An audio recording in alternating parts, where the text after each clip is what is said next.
కార్తీక పౌర్ణమి కథ.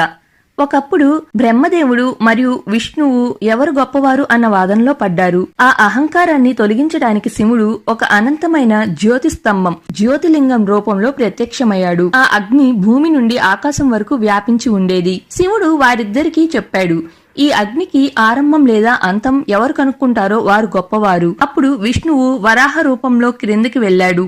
బ్రహ్మ హంస రూపంలో పైకి ఎగిరాడు. చాలా కాలం వెతికిన తరువాత విష్ణువు ఒప్పుకున్నాడు, తాను అంతం కనుగొనలేకపోయానని. కాని బ్రహ్మదేవుడు అబద్ధం చెప్పాడు, తాను పైభాగం కనుగొన్నానని కేతకి పువ్వు సాక్షిగా చెప్పాడు. దీనితో శివుడు కోపగించుకొని బ్రహ్మదేవుణ్ణి శపించాడు, నీకు భూమిపై ఎక్కడా ఆలయం ఉండదు, ఎవరు నిన్ను పూజించరు.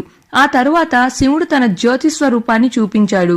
అది సత్యం, జ్ఞానం, అనంతత్వంకు సంకేతం. ఆ రోజు నుండి కార్తీక పౌర్ణమి నాడు దీపాలు వెలిగించటం అంటే శివుని జ్యోతిని ఆరాధించడం.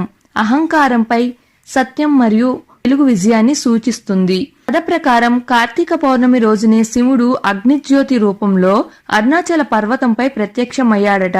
ఆ గుర్తుగా ప్రతి సంవత్సరం ఆ పర్వతం మీద మహాదీపం వెలిగిస్తారు. అది మైళ్ళ దూరం నుండి కూడా కనిపిస్తుంది. ఇది శివుని శాశ్వత జ్యోతి అనంతత్వంను సూచిస్తుంది.